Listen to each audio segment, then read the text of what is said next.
Novos estudos revelam o funcionamento de um mecanismo que não deixa a pessoa emagrecer ou permanecer magra.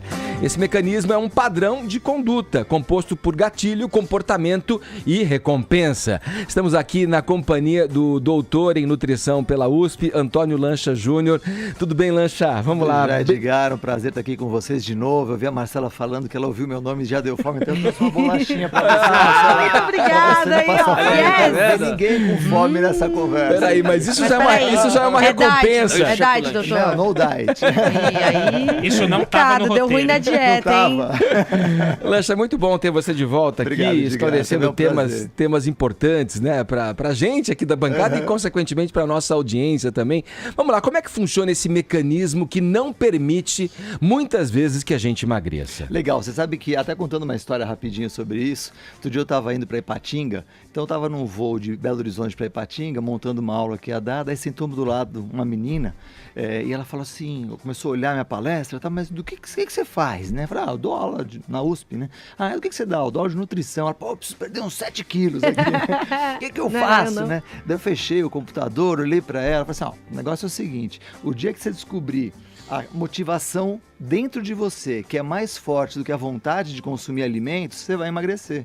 Então, o ponto central dessa história é essa, quer dizer, qual é a motivação? Quando as pessoas falam, eu quero ficar magro pro verão, tal, isso é muito fraco, porque o chocolate é muito mais poderoso do que isso, né? E ele entrega o resultado na hora. O verão está daqui 3 meses ainda. Então, é importante que a pessoa saiba por que dentro dela ela quer efetivamente emagrecer. Qual é essa motivação que a gente chama de motivação intrínseca e não motivação extrínseca. E essas dietas, às quais eu me referi, inclusive dessas dietas milagrosas, tal, no começo do programa, falando aqui com o ouvinte da Jovem Pan, muitas dessas dietas ignoram, né, esse mecanismo que você está se referindo, delas, né? A maioria delas, Edgar, porque assim, se a gente imaginar, alimento é o primeiro contato que a gente tem com o mundo externo. A gente nasce e começa a mamar. Quer dizer, primeiro prazer coisa, ali. Primeiro prazer, né? E todo relacionado com afeto, o carinho da mãe e tudo mais. Então é um desafio muito grande a pessoa chegar e falar assim, olha, corta leite. Fala, corta leite? Você está cortando quase a minha mãe de mim. Sim, não é verdade? Sim. Então, tem um significado muito grande. Então, é importante que as pessoas tenham claro que não é um alimento responsável, um nutriente o responsável, mas sim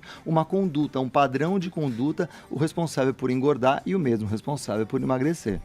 Como é que eu faço para fugir? Boa. Como eu faço para fugir desse efeito sanfona? Então, uma das coisas foi discutida aqui na abertura do Morning Show, foi a história do aumento do preço do diesel e tudo mais, né? Daí você contou a história, né? Vai a pé, né? Vai a pé, né? Então, o caminho é esse, quer dizer, a nossa vida hoje, ela é muito econômica, ela é muito barata, energeticamente falando. E a gente acaba não usando o próprio pé, a gente acaba não locomovendo, as pessoas podem subir 1 ou 2 andares, espera elevador, escada rolante. Então, o primeiro ponto é tornar a nossa vida mais ativa. Não quer dizer que ele precisa correr todo dia, mas uma vida mais ativa. Só para a gente ter uma ideia, nos últimos 20 anos, o nosso gasto calórico caiu 600 quilocalorias por dia. Então, se você não faz atividade, só fica lá nas coisas fáceis da vida, por exemplo, o celular hoje, você faz a tua vida ali. Você não precisa ir no banco, você não precisa chamar um táxi, você aperta o botão, chega o táxi, você aperta o botão, chega o banco, tudo chega, você aperta o botão, chega a pizza. Então tá tudo na tua mão. E a gente se vicia rapidinho nesses dispositivos, né? Controle remoto, né? Você vê que a nossa situação é tão alarmante, tão grave, que um termo como pedestrianismo, por exemplo, que é uma coisa andar a gente... Que é uma delícia. A gente nasceu para andar, né? Vira uma coisa, olha, o pedestre, como se fosse um ser estranho, né? Exatamente. Porque caminha, né? Nossa, ele até anda, né? E isso faz parte dessa coisa de mudança de estilo de vida que o senhor comentou, né? Exatamente. Que é a ideia. Para emagrecer, o senhor defende que a gente mude o estilo de vida. É isso mesmo. Mas acho muito difícil, por exemplo, quando você vai socializar com alguém, sempre vai ser com uma cervejinha, com um petisco, com uma pizza. Você não vai chamar alguém para tomar um chá de clorofila, entendeu? Legal, ainda não vai bem, rolar né? isso, Que é entendeu? um saco, né? E aí, mas como é que você faz para mudar? Porque às vezes você não isso. quer mudar o seu ambiente, o seu estilo de vida, mas você quer emagrecer. Como é que dá para conciliar isso? Legal. Por isso que eu falo que é a história do mindset, ou seja, você tem que mudar a forma com que você vive. A questão do alimento envolvido nas celebrações, Marcela, a gente comemora as coisas. Então a comida ela entra no começo da frase, né? Começo da palavra tem comemorar, né? Então existe o alimento já no início da celebração. E isso é histórico, né? Se a gente olhar na história da humanidade, vem desde sempre. Agora o que a gente pode fazer é fazer escolhas. Não quer dizer que em determinado momento você não possa abrir mão de alguma coisa naquela celebração em troca de outra. E não precisa ser uma celebração com chá de clorofila, pelo amor de Deus. Né? Agora, é eleger o momento que vale a pena. Tem até uma história rapidinha para contar, que é assim, eu fui outro dia dar uma palestra na Bahia, fui e voltei no mesmo dia. Daí eu cheguei a jantar com os amigos, daí fui no restaurante direto com a minha esposa, tal, quando deu umas 6h30, 7 horas, eu tava morrendo de fome, o indivíduo do lado pediu uma batata frita, maravilhosa, linda, douradinha. Crocante, fazia... né? Linda, linda, linda.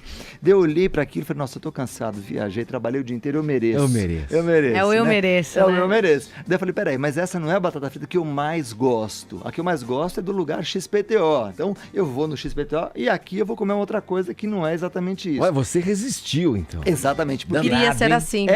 essa permissividade a gente tem quando a gente está muito cansado. Daí você se dá o prêmio. Então, é eleger o momento que vale a pena. Então, eleja quando você quer comer a batata frita e não quando a batata frita quer que você a coma. É essa a diferença. E a lei da problema é que a gente compensação merece funciona? muito, É? Eu sempre acho que Esse é o mereço. ponto, Caio. Como é que é, O Caio? problema é que a gente merece muito. Eu faço por merecer todo Eu acho que eu dia. mereço todo dia, eu trabalho tanto. Sempre acho que Doutor eu mereço Lancha, comemorar. a lei da compensação, isso funciona? Por exemplo, o cara cai na esbórnia numa comemoração qualquer, aí o dia seguinte inteiro fica em jejum.